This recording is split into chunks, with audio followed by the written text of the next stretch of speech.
Look at that. She lives. Woke up this morning and my Etiothella Mira was on the side of the enclosure. I haven't seen her in a while, and I figured she was molting, but she didn't. She still got a huge butt. So I thought I'd give everybody a shot at her real quick. I'm gonna take a picture and head off to work. I'll add this video to some other updates later on in the day. Hi guys, just wanted to bring you some molt updates. This is Arkham.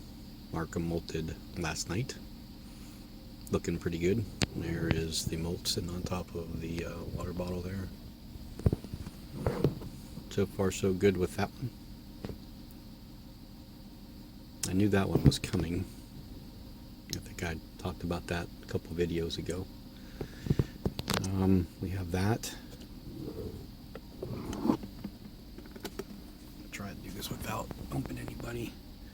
There's the Salmopaeus cambridgei doing good. Let's see who else.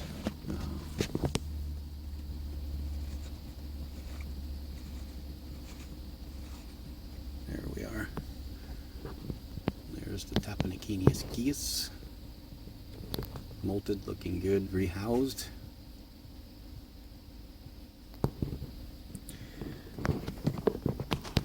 There's ice. Still no molt. Stubborn old dude. Okay, so my Simoni that was in this enclosure was not very happy. It was sitting on the side like it is right now, but it didn't do much of anything in the enclosure. If you look here, I put the little dude in there 2 days ago, and you can see how it dug. So it's got itself its nice little burrow underneath ground. And what I did is try to decide who to move into here. So one of the two Brachypelma albopilosums that molted got kind of decent size, and it's a molt confirmed female. And the other Brachypelma albopilosum that molted is also a molt confirmed female. So that's kind of good news. I have two female albopilosums. You could see what Lincoln did. He dug the whole entire area out here. So it's got a nice little cave, below ground dwelling. And then it blocked in the entrance to the wood that I glued that wood there to hold it up there. So it's got a nice little home. There's Denver. Yeah, I just want to update you with those. Here is Salem, the best you could see through that webbing. I think that will be the next tarantula to molt. It's going to be a toss-up between him and, I don't know if you'll be able to see him or not. Probably not. Oh, he's down here. He is in the corner. You can barely make him out there. Way in the corner in the back there. That's Anakinensis, the Grammostola pulchripes suspected male. That one's getting close to a molt as well. Other than that, I'll have to check the Dolichothele diamentinensis, see how they're doing. And I'm expecting,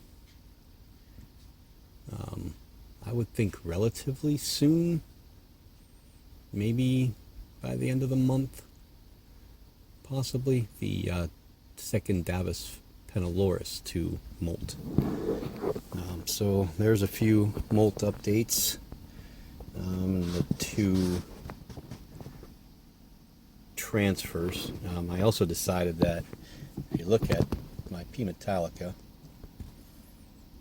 in that big huge pretzel jar, it didn't gain much size in this molt.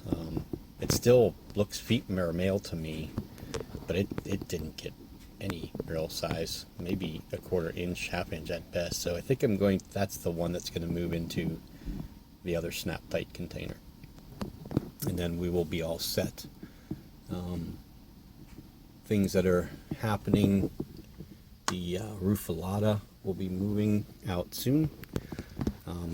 There's another tarantula going with it, and I will be getting a couple, either 2 or 3 Chilobrachys cancracans, a couple 2 or 3 Neoholothelli enses, a Holothelli sanguinecepus, a Hysterocrates gius, and another Tapenacinius violaceus sling.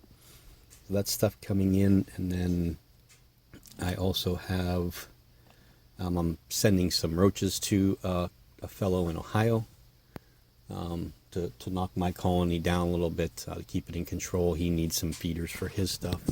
And I'm getting 4 new scorpions.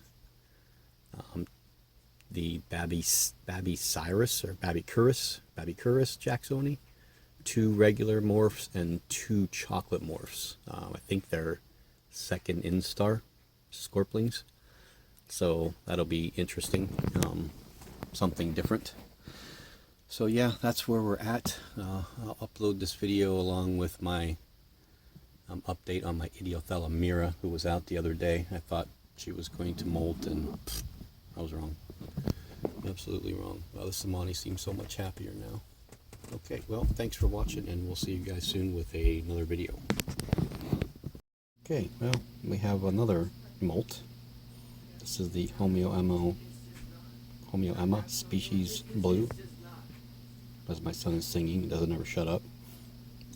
Molted, looks like a day maybe or 2 ago. Looks like it came through it okay. Well, we're going to take the molt out and see if we can sex it. Starting to get those blue legs. This one will get a rehouse as soon as it hardens up. We'll go into a little bit bigger of a container. It'll probably go into a... okay, we also rehoused the Chaetopelma olivaceum, or olivaceum. The Israeli black. Feisty, fast little creature. When I moved it out of its other enclosure, it actually was threat posing me at this tiny little size, so I'm anxious to see what this one's going to turn into. Okay, so those are what little few things that popped up today. I'm going to pull the molt from the Homoemma species blue. And also last night or this morning, I don't know if it's still out or not, we'll take a look. Oh, you can see it a little bit. Let's see if we can, you can see the spider right there. That's the Sednocnemus brachyramosa. I put a little dubia roach at the entrance of the burrow 2 nights ago, and I saw it out this morning, so I was kind of excited. I got a couple pictures. They're not great because it didn't come out all the way, but at least I know that it's alive, which is good. So again, we will see everybody soon with some updates on some of the spiders that molted when we get ready to feed. The Cambridge eye should be close. The Tapenacinius should be ready. The T-Gigas, that is. There's a handful of slings that need to be fed. Hoping for the weather to warm up. It's gotten cold again here the last few days, and it's supposed to be in the 20s all this week. I want to get that trade done, get everything sent out. Sorry, I'm like looking up in the air and not paying attention when I'm videoing. But yeah, so things are going good here. I have one more thing I'll show you guys real quick. Hold on. Okay, so this is a colony of springtails. A friend of mine sent me these quite a while ago, actually, and I didn't really see many of them. I thought that they had died. I've been consistently throwing springtail life food in there, but I haven't for a while. I put it on top of the headboard of my bed, and there's some stuff stacked on. I forgot all about them, and I moved that stuff the other day, and I was like, oh goodness, there's that enclosure. I probably should clean it all out. And I opened it up, and lo and behold, there's springtails galore. They're everywhere. So I'm going to culture these. I'm probably going to start a few, maybe 4 or 5 small cultures of these things. Use them as cleanup crew. And I also placed an order with Renee Brazel. I think it's Mio Zoo Pets, I think. I'll have to look that up. For 100 dwarf white isopods. Those are coming in either late this week or early next week. So those will help with any kind of problems that we have. They'll battle any kind of other predatory mites or non-predatory mites for food in the enclosures of some of the spiders. So looking forward to having, you know, a nice bioactive setup. I think I'm going to try that with the LP. Try to keep an area of that damp for the springtails and some of the dwarf white isopods. And of course, an LP probably eat most of the stuff that goes in there anyway. But yeah, so that was something different. And thanks for watching.